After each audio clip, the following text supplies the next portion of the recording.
दोस्तों स्वागत है आज की इस क्लास में। आज की इस क्लास में हम 15 मिनट्स के अंदर में पूरे रिवर सिस्टम को ख़त्म करने की कोशिश करेंगे जो आने वाले कम्पिटिटिव एग्ज़ाम में एसएससी या फिर और अन्य कम्पिटिटिव एग्ज़ाम में बहुत ही सहायता करेंगे। चलिए शुरू करते हैं।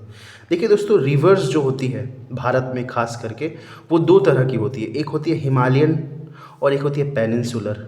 ठीक है, हिमालयन उसे कहते हैं जो हिमालय से निकलती है, राइट। तो उसमें दोस्तों जो मोस्ट इम्पॉर्टेंट 3 रिवर सिस्टम होती है जो हिमालय से निकलती है। एक होती है Indus river system, Ganga river system और तीसरा ब्रह्मपुत्रा रिवर सिस्टम।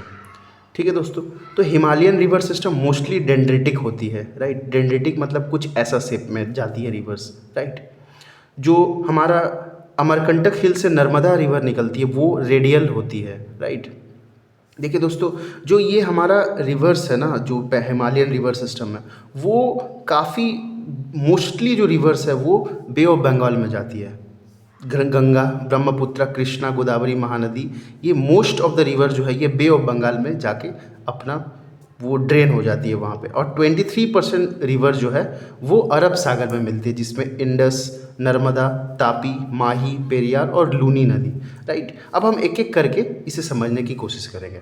चलिए हिमालयन ड्रेनेज सिस्टम को समझते हैं दोस्तों, जिसमें 3 रिवर सिस्टम गंगा, इंडस और ब्रह्मपुत्र आती है। ये मोस्टली बर्फ़ के पिघलने से और प्रेसिपिटेशन के कारण ये एक पेरेनियल रिवर सिस्टम बन जाता है जिसमें पानी हमेशा होती है, राइट। उसमें अब इंडस रिवर सिस्टम की बात कर लेते हैं। तो Indus river system largest basin माना जाता है। ये सबसे ज़्यादा 2880 यानी कि किलोमीटर लगभग इसकी लंबाई होती है और भारत में ये 1114 किलोमीटर के दायरे में आता है। ये कैलाश माउंट से वोखरछू नाम के जगह से इसका ओरिजिनेशन होता है, जहाँ से ये निकलती है उद्गम स्थल। और तिब्बत में इसे सिंगी खम्बन या लायंस माउथ के नाम से जाना जाता है। पाकिस्तान में इसे दर्दिस्तान, और ये पाकिस्तान में चीला नाम के जगह से पाकिस्तान में इंटर होती है।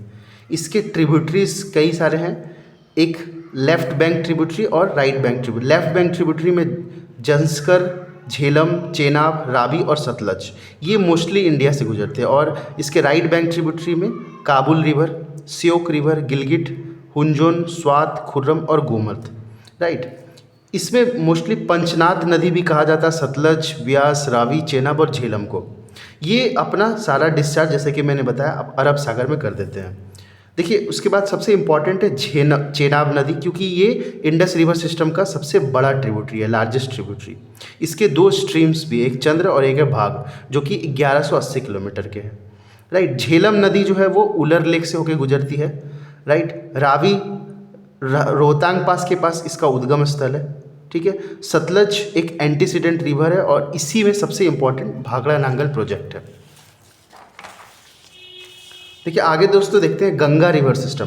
देखिए गंगा रिवर सिस्टम एक बहुत ही इम्पॉर्टेंट रिवर है भारत में, क्योंकि 40 करोड़ लोगों की आबादी इस रिवर सिस्टम पर डिपेंड करती है। 28% वाटर रिसोर्स इंडिया का गंगा पे ही डिपेंडेंट है। और उत्तराखंड, यूपी, बिहार, वेस्ट बंगाल और झारखंड, यहाँ से ये गुजरती है ये गंगा। और इसकी लंबाई लगभग 2525 किलोमीटर है, जो कि भारत में सबसे ज़्यादा है, राइट। और इसकी कैचमेंट एरिया लगभग 8.6 लाख स्क्वायर किलोमीटर है।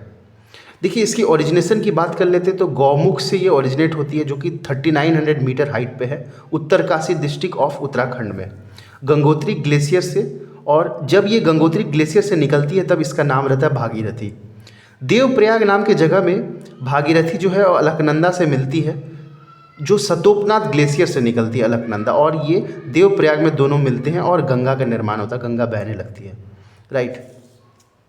अब प्लेन हरिद्वार में जाने के बाद फिर ये आगे जाके भागीरथी और हुगली में आगे बढ़ जाती है। देखिए लेफ़्ट बैंक ट्रिब्यूटरी की बात करें तो रामगंगा, गोमती, घाघरा, गंडक, कोसी और महानंदा, ये गंगा की लेफ़्ट बैंक ट्रिब्यूटरी है। और राइट बैंक ट्रिब्यूटरी की बात करें तो यमुना और सोन। तो largest right bank tributary Yamuna है और सोन सेकेंड है, राइट। अब आगे बात कर लेते हैं हम लोग। देखिए ये अपना discharge finally bay of Bengal में करती है, ठीक है। अब यमुना की बात कर लेते तो Yamuna longest tributary of Ganga है, राइट। कई सारी पेनिनसुलर रिवर जो है जैसे चंबल, सिंध, बेतवा, केन, और ये यमुना में जाके मिलती है, राइट। चंबल जो है वो कोटा में, गांधी सागर डैम इसी में है, कोटा में ये ओरिजिनेट होती है। मऊ मध्य प्रदेश मालवा से ये ओरिजिनेट होती है, कोटा में बहती है, राइट। आगे बात कर लेते हैं सोन का। तो सोन अमरकंटक से निकलती है, ये आरा में गंगा में मिल जाती है। गंडक की बात कर ले तो गंडक नेपाल हिमालयन से निकलती है और ये सोनपुर में गंगा में मिल जाती है। घाघरा की बात कर लेते हैं तो ये चागचुंग ग्लेशियर से निकलती है, राइट। कोसी एक एंटीसीडेंट रिवर है, राइट।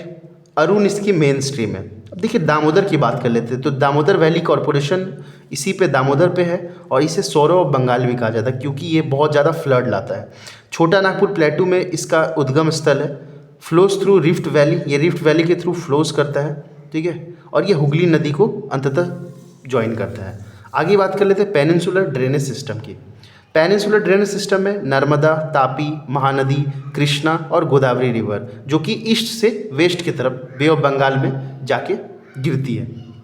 इसमें महानदी है, इसका सोर्स जो है वो सिहावा रायपुर छत्तीसगढ़ में है और ये फिर ओडिशा और बे ऑफ बंगाल के थ्रू, ओडिशा के थ्रू बे ऑफ बंगाल में जाकर डिस्चार्ज हो जाती है। ये लगभग 851 किलोमीटर कैचमेंट एरिया और जो भारत का सबसे लंबा बांध हीराकुंड बांध जो लगभग 25 किलोमीटर का है वो इसी महानदी पे एग्जिस्ट करते हैं। आगे बात करते हैं गोदावरी का। तो इसे दक्षिण गंगा भी कहा जाता है। ये लार्जेस्ट पेनिनसुलर रिवर है। इसका सोर्स महाराष्ट्र का नासिक डिस्ट्रिक्ट है, राइट। और ये अपना डिस्चार्ज बे ऑफ बंगाल में कर देता है। ये लगभग 1465 किलोमीटर का है और लगभग 3.13 लाख स्क्वायर किलोमीटर इसका कैचमेंट एरिया है। और इसके जो ट्रिब्यूटरी है वो है पेनगंगा, इंद्रावती, मंजरा, ये इनके ट्रिब्यूटरी है। आगे बात कर लेते हैं कृष्णा नदी की। तो कृष्णा पेनिनसुलर रिवर में second largest east flowing rivers में माना जाता है। इसकी लंबाई लगभग 1401 किलोमीटर है और ये महाबलेश्वर जो कि सह्याद्री वहाँ इसकी उद्गम स्थल है जहाँ से ये ओरिजिनेट करती है, ठीक है। ये महाराष्ट्र में लगभग 27%, कर्नाटका में 44% और आंध्र प्रदेश और तेलंगाना में लगभग 29% इसकी हिस्सेदारी है, राइट। आगे कोयना, तुंगभद्रा और भीम इसके ट्रिब्यूटरी है कृष्णा रिवर के। आगे बात कर लेते हैं कावेरी नदी। कावेरी नदी ब्रह्मगिरी हिल्स, ये कोगाडू डिस्ट्रिक्ट कर्नाटका में वहाँ से इसका उद्गम स्थल है। ये लगभग 800 किलोमीटर, ये केरला, कर्नाटक और तमिलनाडु, जिसमें ज़्यादातर तमिलनाडु में इसका कैचमेंट एरिया है और इसके ट्रिब्यूटरी हैं काबिनी, भावनी और अमरावती। आगे देख लेते हैं दोस्तों नर्मदा। नर्मदा एक east to west flowing river है, राइट। और ये अमरकंटक हिल्स जो कि जबलपुर के पास है वहाँ से ये निकलती है लगभग 1057 मीटर हाइट पे, ठीक है। इसी पे सरदार सरोवर डैम प्रोजेक्ट है जो कि बहुत इंपॉर्टेंट है, अक्सर एग्जाम में पूछा जाता है। ये एक रिफ्ट वैली रिवर है, मतलब दोनों साइड पहाड़ होती है और बीच से ये नदी जाती है। सतपुरा और विंध्याचल जो रेंज है उसके बीच से ये नदी निकलती है और काफ़ी खूबसूरत दृश्य रहता है। और धुआंधार वाटरफॉल जो कि जबलपुर में एक बहुत ही फेमस, ये इसी में एग्जिस्ट करते हैं, राइट। और ये अपना डिस्चार्ज अरब सागर में भरूच नाम की जगह में ये करती है। आगे बात कर लेते हैं तापी नदी की। तापी एक मुल्टाई बैतूल डिस्ट्रिक्ट से यहाँ इसका उद्गम स्थल है, बैतूल डिस्ट्रिक्ट मध्य प्रदेश में, और ये 724 किलोमीटर की है। ये भी अरब सागर में अपना डिस्चार्ज करती है और ये महाराष्ट्र, मध्य प्रदेश और गुजरात में, जो कि ज़्यादातर इसका कैचमेंट एरिया महाराष्ट्र में है 79%। बात कर लेते हैं लूनी नदी की, जो कि फिर से वेस्ट के तरफ अपना सारा डिस्चार्ज करती है, यानी कि अरब सागर में। माफ़ कीजिएगा, ये अरब सागर में डिस्चार्ज नहीं करती बल्कि ये रन ऑफ कच्छ में जाके विलुप्त हो जाती है। तो largest river system of Rajasthan ये कहा जा सकता है लूनी को। ये पुष्कर इसका सोर्स है जहाँ से उद्गम हुआ है और अरावली से गुजरते हुए ये दिसापुर रन ऑफ कच्छ में ये गायब हो जाती है, राइट। बस, थैंक यू दोस्तों।